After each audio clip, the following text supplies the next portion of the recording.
रिया यार, इस बार घर की ईएमआई तुम पे कर दोगी क्या? क्यों? मैं क्यों पे करूं? तुम्हारा काम है। अरे इस बार हाथ टाइट ज्यादा है यार। तुम भर दो। और 2 महीने बाद है ना, गाड़ी की ईएमआई खत्म हो जाएगी। उसके बाद प्रॉब्लम नहीं होगी। तो मुझे एक बात बताओ, अगर सब कुछ मुझे ही करना है तो मुझे तुम्हारी क्या जरूरत है? क्या बोला? हाँ, अगर एक औरत को सब कुछ खुद से ही करना है तो उसे एक आदमी की जरूरत ही क्या है? अकेले नहीं रह लेगी वो। तुम सोच के बोल रही हो ना जो कुछ बोल रही हो। सोच समझ के ही बोल रही हूँ मैं। खुद का कमाती हूँ, खुद के खर्चे खुद उठाती हूँ। अगर तुम्हारे हिस्से के खर्चे भी मुझे ही उठाने पड़ेंगे तो फिर क्या करूँ तुम्हारा? अच्छा, ये बात है। मुझे बताना, तुम्हें कितना टाइम हुआ है कमाते हुए? 1 साल से तो ज्यादा ही हो गया। और इस टाइम में कितना पैसा कमाया तुमने? 7-8 लाख रुपए तो कमा ही लिए होंगे। और इन पैसों में से तुमने मुझ पे या इस घर में कितना पैसा खर्च किया है? करती तो हूँ, वैसे एक एक चीज याद थोड़ी रखूंगी मैं। याद नहीं। चलो मैं याद दिलाता हूँ, बताना है। घर की ईएमआई पे करती हो, गाड़ी की ईएमआई पे करती हो, घर में राशन लाती हो, बिजली का बिल भरती हो, बच्चों की फीस भरती हो, मेड की सैलरी देती होगी। बताओ, कुछ तो करती होगी। मैं क्यों करूंगी ये सब? ये सब तुम्हारा काम है। और मेरा काम क्यों है?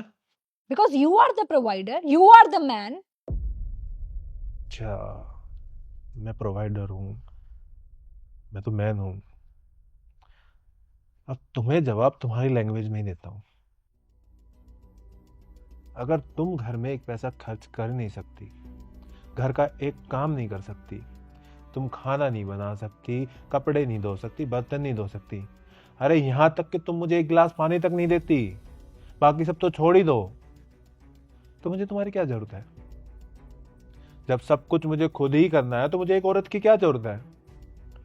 और अगर तुम्हें मेरी जरूरत नहीं है तो मेरे साथ तो रहोगी नहीं, कहीं और जाके रहोगी। उसके लिए घर भी लेना पड़ेगा, उसका रेंट भी देना पड़ेगा, वहाँ का बिजली का बिल भी देना पड़ेगा, मेड लगाओगे उसकी भी सैलरी देनी पड़ेगी, राशन भी लाना पड़ेगा, कहीं आने जाने के लिए गाड़ी भी लेनी पड़ेगी, उसकी भी ईएमआई पे करोगी, खाना बनाने के लिए कुक भी रखना पड़ेगा, क्योंकि तुम तो खाना बनाती नहीं हो। तुमसे तो या तो ऑफिस का काम होगा या घर का, तो उसकी भी सैलरी देनी पड़ेगी। और अगर इन सब को मैं मिला दूं ना, तो तुम्हारी सैलरी से भी बहुत ज़्यादा होता है ये। बाहर जाके रह लोगी, सब कुछ कर लोगी, लेकिन यहाँ साथ रह के थोड़ा सा भी नहीं करोगी। कितनी अच्छी सोच है ना तुम्हारी। तुम्हारा पैसा तुम्हारा, मेरा पैसा हमारा। तुमने 7 से 8 लाख रुपए कमाए हैं, और वो भी तब जब तुमने मुझे बोला मुझे पढ़ना है, मुझे एक कोर्स करना है। मैंने सब करवाया, जितना पैसा लगना था लगाया। जब तो तुमने नहीं बोला मुझे तुम्हारा पैसा नहीं चाहिए, मुझे तुम्हारी जरूरत नहीं है। मैं हर साल 15 से 18 लाख रुपए कमाता हूँ।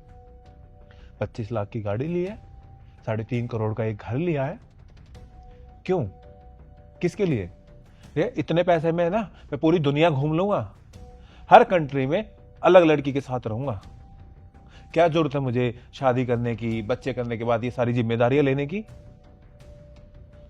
अरे मर्द इतने सालों से, अरे सालों से छोड़ो, इतने जमानों से पैसा कमाता आ रहा है, लेकिन उसने कभी नहीं बोला कि हमें औरत की जरूरत नहीं है। मर्द ने खाना बनाना सीख लिया, झाड़ू पोछा बर्तन कपड़े सब करना सीख लिया, लेकिन उसने फिर भी कभी नहीं बोला कि हमें औरत की जरूरत नहीं है। औरतों ने इसी जनरेशन से पैसा कमाना शुरू किया है, और उन औरतों में से तुम जैसी कुछ औरतें, हाथ में पैसा आते ही हमें मर्द की क्या जरूरत है, हमें तो मर्द चाहिए ही नहीं। रिया, तुमसे डबल पैसा कमाता हूं। अगर तुम आज मुझे छोड़ के जाती हो ना, मैं 2-3 लड़कियां रख सकता हूं, बिना किसी जिम्मेदारी की, बिना किसी टेंशन के, बिना किसी चिक चिक के। जब तक बनी ठीक है, नहीं बनी तो अलग हो गया, छोड़ दिया, नहीं पटा ली। लेकिन मैं क्यों रह रहा हूं तुम्हारे साथ? क्योंकि हर इंसान को एक पार्टनर चाहिए होता है, जो उसके बुरे टाइम में जब उसको कोई प्रॉब्लम हो तो वो उसके पास जाके अपनी प्रॉब्लम शेयर करे, खुल के रो सके, खुल के हंस सके। और वही पार्टनर आज, कल और आखिरी सांस तक चाहिए होता है। लेकिन ये बात तुम्हें समझ में नहीं आएगी, तुम्हारे अंदर तो पैसे का घमंड आ गया ना। तुम्हें मेरी जरूरत नहीं है, अलग हो सकती हो, लेकिन अगर साथ रहना है ना तो अब से इस घर में बराबर का खर्चा दोगी। तो सोच के जवाब दे देना।